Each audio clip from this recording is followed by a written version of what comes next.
It started with a small inconvenience, a white Tesla parked slightly over the line of my driveway, its bumper kissing the edge of the concrete like it owned the spot. I let it go the first time, assuming it was some confused visitor or a new neighbor still learning the layout of our cul-de-sac. But by the third time in a week it was clear it wasn't confusion, it was entitlement. I lived in a modest but well-maintained home, just outside a busy suburban neighborhood governed by an overzealous HOA. And unfortunately for me, that Tesla belonged to Karen Whitmore, self-proclaimed enforcer of community standards and actual elected secretary of the HOA board. Her two-story colonial sat diagonally across the street from mine, and ever since she joined the HOA, she seemed to take perverse pleasure in lording her position over the rest of us. She handed out citations for mismatched mailbox paint, accused my neighbor of harboring a hazardous shrub, and even once fined an elderly man for excessive bird feeder refills. It was comedy until she set her sights on me. The driveway situation escalated quickly. At first, she'd parked just a few inches into my access path.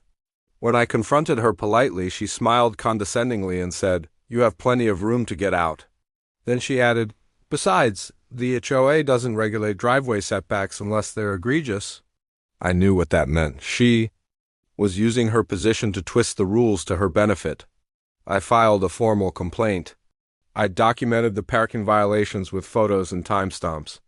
I even attended an HOA meeting where I brought up the issue, only to be shut down by Karen and her cronies with phrases like, "We'll review it internally," and "This seems like a minor neighbor dispute." The following day, her Tesla was parked fully across my driveway as if daring me to call a tow truck. I did. But as luck would have it, the HOA had updated the towing bylaws to require a minimum 24-hour notice posted in a visible location, a rule change proposed and passed by Karen herself just weeks earlier. I was fuming. Every time I left or returned to my home, I had to maneuver around her smugly parked electric car. Worse, she'd started leaving her windows cracked and doors unlocked so I wouldn't be able to claim it was unattended in the traditional sense. The final straw came when I missed an important work meeting because I was trapped in my own driveway while Karen held a spontaneous HOA landscaping committee walkthrough. When I ran across the street to ask her to move, she sipped from her thermos and replied, "This is why people without garages should consider ride shares." That's when I decided I wasn't going to just live with it, I was going to fix it permanently over the next week. I started gathering intel. I checked local parking laws, reviewed community bylaw loopholes, even contacted a friend of mine who worked in municipal planning. What I found was golden. The street Karen parked on was technically a shared access easement maintained by the city, not private HOA property. And because my property included a section of the driveway that extended into the easement, I had legal standing to act provided I had documented obstruction. I installed a discrete camera in my mailbox and began recording every incident. Meanwhile, I quietly reached out to a towing company that specialized in rapid recovery from shared access disputes. They were happy to help, especially once I showed them the footage and city ordinances. I waited. For 3 more days, I let Karen park there, each time recording from 2 angles and logging timestamps. I even left a printed notice on her windshield. "You are parked on private access property. Final warning. Vehicle will be removed." She tore it up and tossed it onto my lawn. That was all I needed. The next morning, she parked as usual and left for her yoga latte morning ritual. I made 1 call. By the time she returned 45 minutes later, the Tesla was gone, vanished. The expression on her face when she stood in the middle of the road, mouth agape, clutching her phone as she turned in Circle's Pier Cinema. She marched up to my door, banging furiously. I opened it calmly. "Where's my car?" she barked. "Gone," I replied. "Legally." She threatened to call the HOA, the police, the mayor. I welcomed her to do all 3.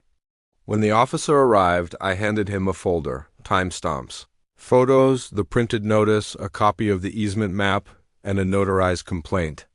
Karen was still mid-rant when he turned to her and said, "Ma'am, you were warned. This is a civil issue, not criminal. You'll have to pay the impound fees. Watching her face shift from rage to realization was more satisfying than I ever expected. She tried to fight it at the next HOA meeting, but this time I came prepared. I passed around copies of the city easement map, the HOA's own contradictory bylaw updates, and statements from two neighbors who had also been blocked by Karen's car. The board was forced to vote, and by a slim majority, they suspended Karen from her position pending investigation. But the true victory came the following week, when Karen's car reappeared, this time parked squarely in front of her own house, never crossing into my property again. I thought that was the end of it, but Karen wasn't done. Not even close. She may have lost the first battle, but she was about to escalate things in a way that would push me to a darker solution, one that wouldn't just make her car disappear for a few hours. It would make it vanish for good. Karen's suspension from the HOA didn't break her. It sharpened her. The week after the meeting, she started a petty war of attrition, passive-aggressive at first. She walked her yappy Pomeranian right across my lawn twice a day, leaving fresh messes she pretended not to see. HOA flyers criticizing poorly maintained driveways showed up on my mailbox with no official letterhead but obvious intent. Trash mysteriously scattered near my curb on collection day. Every time I thought the nonsense would fade, it came back nastier, like poison ivy. One morning, I stepped out to find a bright orange notice stuck to my front door. It was an anonymous report about a supposed zoning violation concerning the width of my driveway apron. Completely baseless, but enough to trigger a city inspection. The inspector, an older guy with zero patience for neighborhood games, immediately saw through the setup. "She's done this before," he muttered, nodding toward Karen's house. He filed his own report about the false claim, and just like that, I had another log on the fire. I wasn't mad anymore. I was methodical. She'd declared war, so I began planning her car's final disappearance, not a tow, not an impound, but an erasure from the very ground she parked on. Step 1 was learning her routine. She left for her yoga studio every Tuesday and Thursday. At exactly 7:30 a.m., returned by 9:15, and parked with military precision next to her tulip-lined curb. Step 2 was finding the right partner. I didn't need criminal, I needed precision. A buddy of mine, Mark, ran a restoration and repo business for classic cars. He owed me a favor after I helped him keep a disputed muscle car off a nasty lawsuit radar. When I told him the story, he laughed so hard he choked on his coffee. "You want it gone? Like lifted without a scratch?" he asked. "Exactly. And not to a tow yard. I want it stored, quietly, no digital trail." He thought for a beat and said, "One night. But it's gonna cost you some barbecue and beer." Deal. We waited for the perfect moment. A rainy Thursday night when Karen's cameras were most likely fogged and her windows were all dark. Mark showed up at 3:15 a.m. with his custom flatbed and two of his guys in black hoodies and latex gloves. No loud chains, no thudding ramps. Just hydraulic magic and synchronized silence. In less than 6 minutes, the Tesla was gliding backward down her driveway and onto the flatbed, covered with a tarp and gone into the night. The rain washed away every trace. The next morning, the neighborhood exploded. Karen stood in her driveway, barefoot, screeching into the air like a banshee. She called the police. Again, this time 3 squad cars showed up.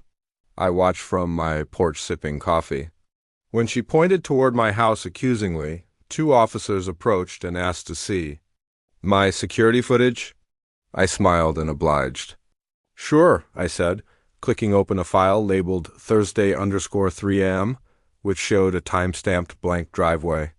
Why? Because I'd installed a decoy cam for show 1 she could see, but the real camera, mounted under my eave in an unmarked housing, had a separate hard drive locked in my garage. Karen watched helplessly as the officers scribbled in their notebooks and eventually told her, "Again, ma'am, this looks like an unreported tow. You'll need to contact Tesla GPS services." But it wasn't just unreported, it was unreachable. I'd had Mark disable the car's tracking system using a cage block and a software lockout. It was stored under wraps in his shop, registered under a Shell LLC for repair and diagnostic hold, completely legal. completely untouchable. Days passed. Karen printed flyers with a photo of her car, stapled them to mailboxes, put one on my windshield. She began accusing random neighbors of grand theft auto. I heard rumors she was planning to sue the entire HOA for creating a hostile environment. Then came the desperate turn. She offered a $5,000 reward for any information. That was my signal to go one step further. I created a Gmail address under the alias John Doe and sent her a tip. Maybe you should have respected your neighbor's driveway. The street remembers. Attached was a photoshopped image of her Tesla being driven away by a man in a ski mask, completely fabricated, but enough to make her spiral. She brought the photo to the police. They laughed her out of the station. She tried suing me. I countered. With a cease and desist backed by the city inspector's report, copies of her prior harassment, and witness statements from neighbors. Her lawyer dropped her the same week. With her car gone and her influence shattered, she became a ghost of her former self. No more HOA flyers, no more lawn-walking dog. The new board quietly removed her from any remaining positions. A for sale sign appeared on her lawn 6 weeks later. She moved out one rainy Thursday morning exactly 8 weeks after her Tesla vanished. But that wasn't quite the end. One evening I got a call from Mark. Want it back? He asked. I chuckled. Nope. Scrap it, he paused. You sure? It's still pristine. Let someone else own her drama, I said. Let it disappear. And disappear it did, dismantled, recycled, and untraceable. All that remained of Karen's empire of petty control was a fading tire stain and a reputation so toxic no HOA would touch her again. As for me, I got my driveway back, my peace returned. And best of all, every time I pull in and don't see a Tesla blocking my way, I smile and think some disappearances are just mercy in disguise.